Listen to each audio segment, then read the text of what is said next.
Okay, House of Payne fans. Number one, I made the right choice not doing what I did last week, which was watching the episode live because, yeah, watching it this morning without the commercials and whatnot, feeling like the episode dragged in places. Yeah, this episode, 10 out of 10. I enjoyed it way more than I thought because if you remember yesterday, I did a video with the sneak peek, where Glow came over frantically about Malik. He's like, hey, I thought you were putting out signs for people's yards. And then, Wellington apparently snatched them up and put her signs there instead. And I'm like, oh, this. I said in the video, yeah, this episode doesn't look that enticing. But no, it was great. It truly felt like it captured the energy of the original series. And yeah, while the Calvin and Miranda stuff was in the episode, it certainly took a back seat. And like I said, I enjoyed it. No real complaints at all, hence the perfect score. So if you haven't done so, I would highly recommend checking out Season 14, Episode 16, Hanging Solo. Side note, I have been hearing people telling me, hey, Jeremy, next week, Episode 17, A Chicken Dinner, that might be like the pseudo finale, because I'm like, wait, I know they take weird breaks with this show, but there are 22 episodes in the season, so there's like, what, 17, 18, 19, 20, 21, 22. There are 6 episodes left in the season. Now, I know that the week of Christmas things are kind of wonky, in terms of the scheduling, because, they usually play like Christmas films and whatnot. So if next week is quote unquote the finale, I don't know. We'll work around it somehow. Honestly, though, I wouldn't be surprised if House of Payne comes back in January to finish up before Assisted Living comes back. I don't know what they're going to do. Because remember, some people say that, Sisters might come back January 7th. And if it does, maybe House of Payne will too. But hey, we will cross that bridge when we cross it. And like I said, this episode, straight banger. So make sure you take a moment to hit the thumbs up button to show you like the video. Also hit subscribe. Folks, we are less than 700 people away from 300K. We are less than 700 people. So similar to Glow's election, every few votes counts. And just like in this case, every few subscribers count. We need at this very moment I'm recording the video, we need 698. I know we can do it before the end of the month. So please help a brother out and hit subscribe. Now, let's get into this because, like I said, I was quite pleased with what we got. Now, we're over at CJ and Janine's, and, man, they are just proud. And honestly, while I'm not the biggest Glow fan, I am actually glad how her storyline incorporated Malik because it's so great to see him in his element. This is his first official campaign that he's running. And, he's like me. I don't really follow sports, but I know there's that one athlete who had that one interview clip that, people use all the time where it's like, so are you happy? No. Why aren't you happy? Job ain't finished yet. It's like, bro, you just won 2 incredible games. Yeah, but job's not finished yet. That's essentially Malik's attitude here, where, his parents are praising him for his work ethic, everything he's done to, fuel the campaign. But like he said, yeah, it's election day because the living room, it looks like my place whenever I have this huge, eBay sale and I sell a bunch of items and I got to, box stuff up. Like just this morning, I had 18 boxes and over 72 envelopes and bubble mailers to, drive to the post office. So it's pretty insane, but hey, that's business, baby. So I just love his parents praising him like this. Side note, and I'm not trying to slander Lisa or Melissa, but I do agree with a lot of people who say that Malik getting a girl pregnant and whatnot, that really wasn't needed. I would have much rather seen a more mature Malik like we're seeing now. He still has his sassy, petty ways, but at the same time, when it comes to business and whatnot, he's smart. So I think, the Melissa thing, I'm not saying Malik couldn't have had a girlfriend or something, but rushing him into fatherhood, it just kills the momentum of, his growth. But that's just me. Not to mention, I'd love to see him and Lisa get their own place. Whatever. So, that's when Ella and Curtis come in, just piling on the praise because it's well deserved. And that's when the councilman actually comes over as well to check in on the campaign. And apparently he's been giving Malik a lot of advice, basically low key giving him, just advice and tactics to the point where Malik is like, yeah, it's like a whole lot of it. And he's like, well, let me give you one more piece of advice. What's that? What are you doing?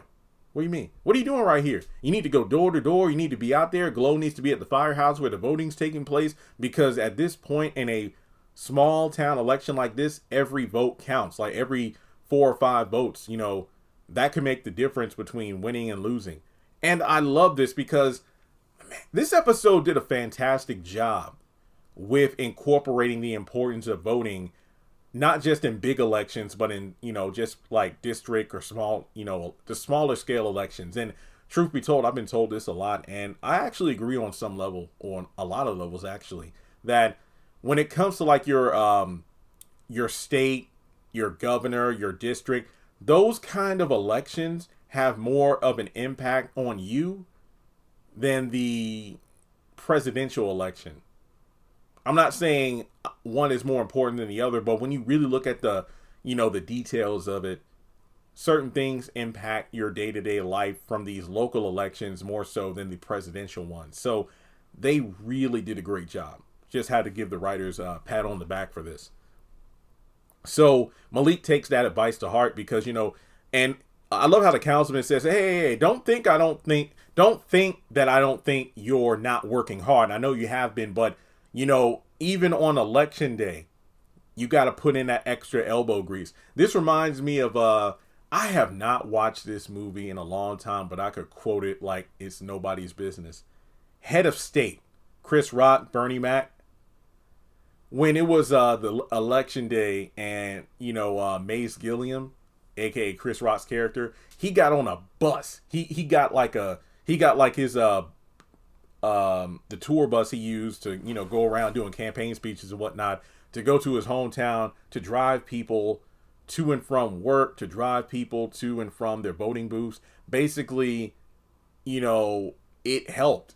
And it just goes to show that every vote does count. So now you have the Payne splitting up, where it's like, hey, we're going to go door to door. Glow's going to be over at the fire station. But before that, that's when Lisa and Melissa come in, revealing like, hey, we just went over to the fire station to vote, and we saw all of Glow's signs in the trash.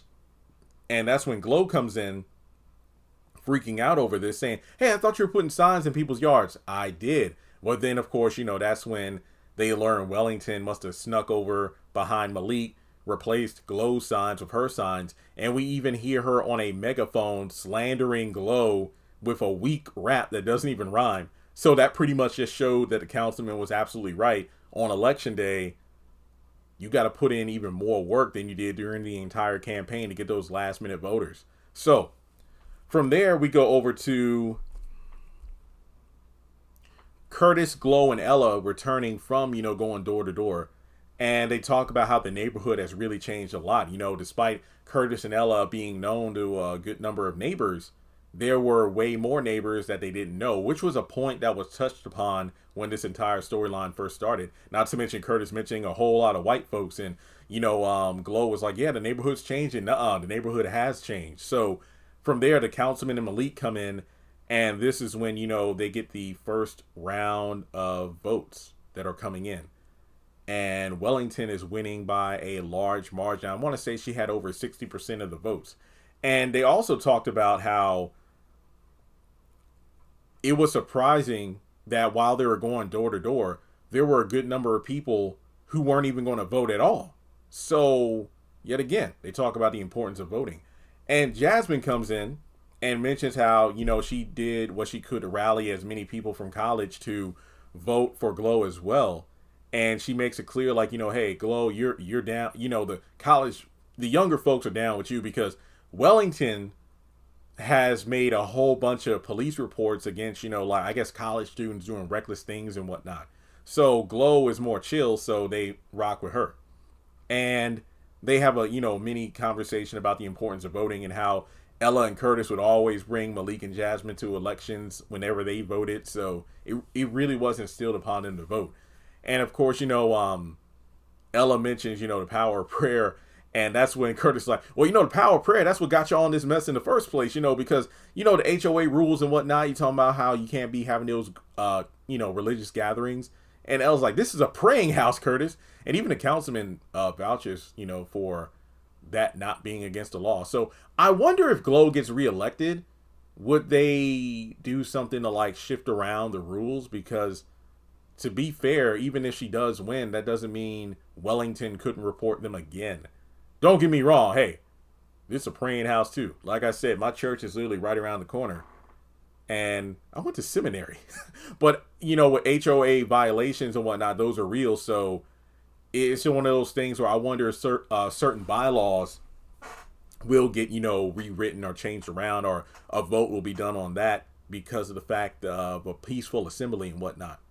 So from there, the final bid of votes come in. And it turns out that Glow's the winner. But here's the thing. She only won with 53%, meaning that there was a 47% in favor of Wellington. So if my math isn't wrong, Glow only won by 6%. So on the one hand, yep, there we go, Malik. Your first campaign was a success and you won. And like I said, I just love the encouragement he was getting from the rest of the family. He's come a long way from that knucklehead when he was a little kid, with the bad influences and whatnot and making a lot of mistakes, to seeing who he is now.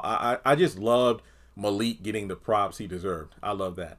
But yeah, this episode did a phenomenal job. And kind of like the characters praising Malik, I'm not going to stop praising this episode.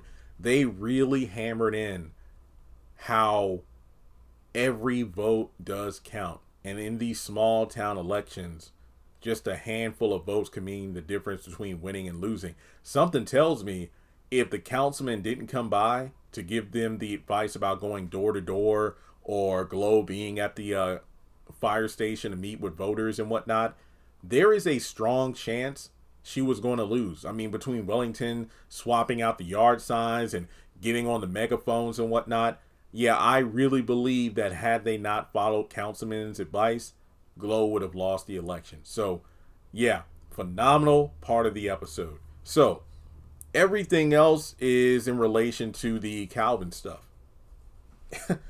Calvin stuff. All right.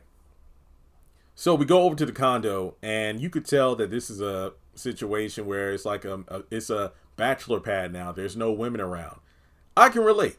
Where Calvin is giving the boys, task of folding their clothes, which I'm pretty sure he's used to Laura or somebody else doing it. So, they're Junior's complaining, and, he's making sure to tell the boys, fold them, make sure you put the clothes up. And that's when Miranda comes in. And it turns out Calvin called her to come over to talk. And, as the boys go to their rooms to put the clothes away, that's when, Miranda mentions how, oh, I'm just so impressed how well you're doing with Junior. It's like you got more patient with him and whatnot. And of course, he wants to sit down and talk about Miranda being busy. It's like, I haven't really seen or heard much from you in a while. Not to throw Miranda under the bus, but it just goes to what I've been saying for a while. When he was with Laura, all of a sudden, Miranda just was a constant presence at the condo, at his parents' house, sometimes even over at CJ and Janine's. But now that she got this guy, I'm busy. Yeah, it's like, yeah, I've been busy with work and Christian. And he's like, look, you've always had work and Christian, but it's like even more so than usual. Calvin, stop beating around the bush. Are you dating someone? And he's like, oh, well, I mean, if it's not my place to talk about it, it's like, what do you want to know what I've been up to? And I mean, I can't act like Calvin. It isn't his. Maybe I'm looking at it from the perspective of an eye perspective versus it really isn't his place to know. But I can't let go of all the times Miranda was like just so intrusive and whatnot. Because think of it this way. She quote unquote answers by saying this, look, Calvin, if and when I start seeing someone and it's serious, then I will let you know. And that way the three of us can sit down before I introduce this person to Christian. And Calvin's like, yeah, of course, I know you do that. And then from there, she's like, so are we good? Yeah, we're good. Even though I feel like you didn't really answer my question. All right, Christians, time to go. And then they leave. So I was about to say, yeah, how would Miranda feel if Calvin popped over to her apartment or her house or whatever the same way she constantly did at the condo? You see what I'm saying? But basically, she answered by not really answering. So later on, Calvin goes over to CJ's to talk and, just check in on how he's doing. But, Calvin's a bit worse for wear because, he's constantly driving the kids to, different clubs and practices and games and whatnot. And CJ reminds him, yep, it's all about them now. You got to work towards their schedule, not yours. And they, look around and Calvin's like, wait, what's all this? But then CJ mentions the election and, he's shocked that, oh, wait, Malik's running the campaign? Cool. So, yeah, is Miranda seeing somebody? What? Is she dating? And strangely enough, despite the fact that CJ literally saying, oh, well, I've been sworn to secrecy, his next words are, yes, she is dating someone. Javante. That sounds hood. Yes, that's his mama, all right. But then, CJ mentions, yeah, he seems like a good guy. He's like some coach, sports coach at a college. And are they serious? Well, I don't know if they're serious. I know that she's really happy, though. So, seems like a good guy. And then that's when Malik comes in and just talks it up about how, oh, he's tall, muscular, good looking, as some would say. And I think, what was it? Lisa said he could be like a supermodel or something. Basically, as CJ put it, you're being an a-hole and you're stomping all over Calvin's heart. I thought that was funny. So that's when Calvin leaves, like, yeah, I need to go work out, then pick up the kids from the, game or whatnot. And from there, the episode ends with Calvin and Junior getting back to the condo. And he's like, so what's for dinner? Honestly, I don't know. I don't even feel like cooking. That's good. I don't feel like eating or cooking, no way. And it's kind of sad because you could tell Calvin was used to having a meal because a woman was there to cook for him. However, that's not the case anymore. And they pretty much mention how, you know what, let's just go out and get a big pizza. And Junior's like, yeah, but you need to get hitched up, Dad, in reference to him not having to cook. And he's like, nah, son, I think I'm going to hang solo for a while. Until you read the synopsis for episode 17, and you know that is a lie. So, folks, like I said, I really have nothing else to add to this review. Phenomenal episode. I enjoyed it. Like and subscribe, and I'll catch you in the next one.